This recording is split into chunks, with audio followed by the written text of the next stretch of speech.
Сот жалғасуда Қазақстан пейісі бауырымыз міне батырларды бауырымыз шықты міне қазір жауап беретін боласы көрсетпелер. Қазақстан уже жауабы бастады. Ассалаумағалейкум барша жамағатқа және шоғын сіздерге де ағайындар болушыларға. Уағалейкум. Мен Нұрпейісов қаласы жайылы тарих пәнінің мұғалімі. Яғни осыған дейінгі берілген барлық ақпараттың барлығында беруге бастатам. Оған себеп почему отказываюсь. Потому что осы уақыттың барлығына дейін я устал доказывать свою невиновность. Так же, как я до этого говорил. Мына жігіттер тұрсыншы, вообще көрінбейді, сіздер тұрыңыздар ма? Бағарай тұршы, қашып кетпейді ғой шықайды. Бізге көрінбейді ештеңе. Дөңкиіп тұрып алды.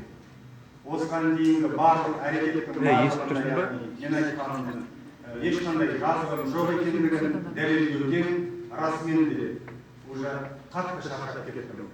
Ол шаршаған былай тұрсын, бұның арты жағы моральды психологиялық қысымдарға алып келеді.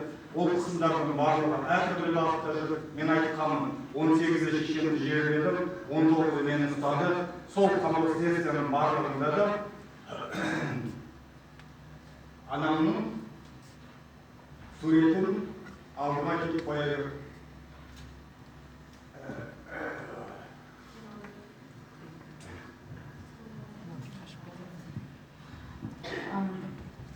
Я являюсь, я начну с того места, где я являюсь учителем истории. На сегодняшний момент я отказываюсь от дачи какой-либо информации в связи с тем, что я устал доказывать свою невиновность. Все это время на меня оказывали давление как психологического, так и морального характера. Как я сказала ранее, я то есть похоронил свою маму 18 числа, 19 числа меня задержали, и начиная с этого времени, то есть мне предоставляли фотографию моей матери и просто оставляли на него смотреть.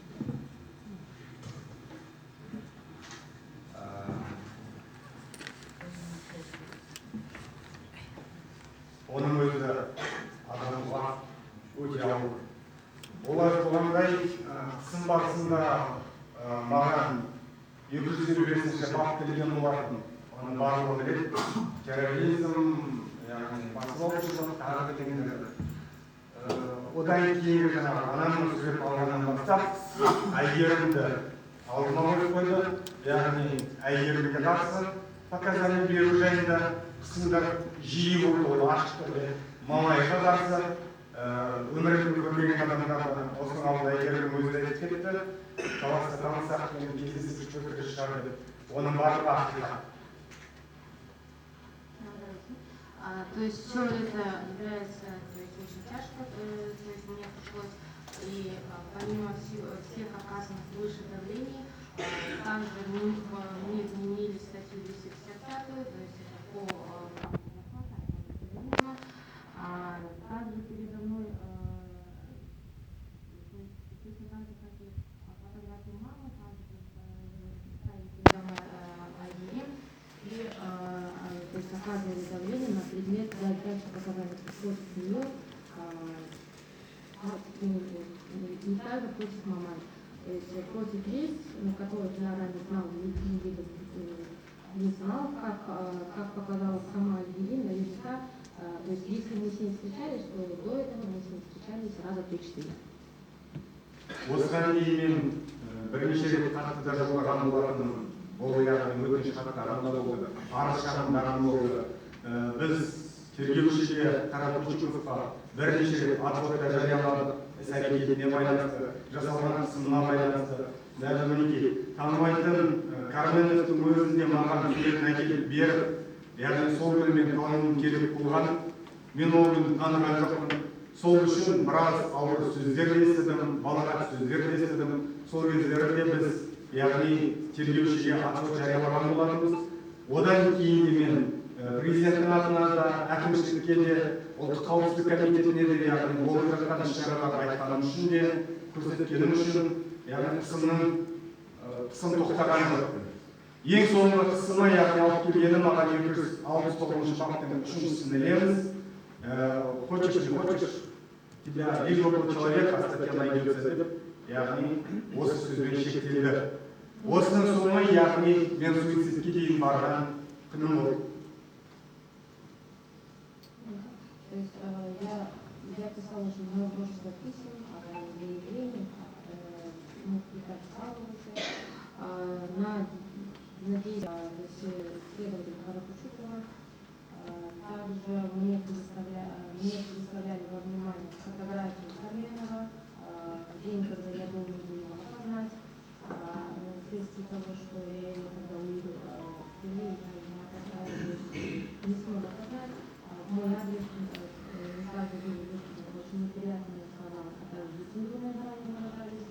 В последующем я снова заявляла писал, обращался в администрацию, Комитет национальной безопасности, в этом, то есть оказание на меня давления не прекращалось, комиссия направления сказали, что хочешь не хочешь, то, что не будет меняться статистическая горячая часть третья, лишь бы был человек, а статья найдется, после чего я даже совершил суицид.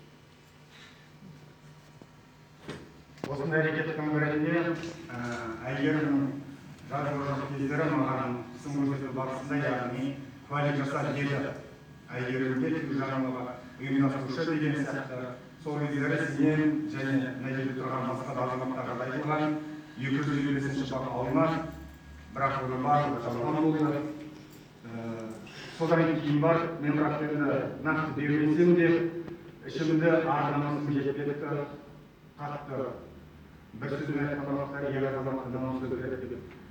Әйгерім алдында мен қатты қысылдым. Соңынан ақиқаттың бәрін қағазға да дәптерге де жазып, өзіне беріп жүремін. Также, то есть, мне требовали, чтобы я давал показания против лагерей, которые не много. В таком случае мне сказали, что теряющим здесь, то есть им производили, что статья 255 не меняться, что это не было неправдой, то есть моего заступить не позволила так поступить. Я чувствовал себя не очень приятно, и все происходящее я написал на бумагу, на тетради и отправила ей.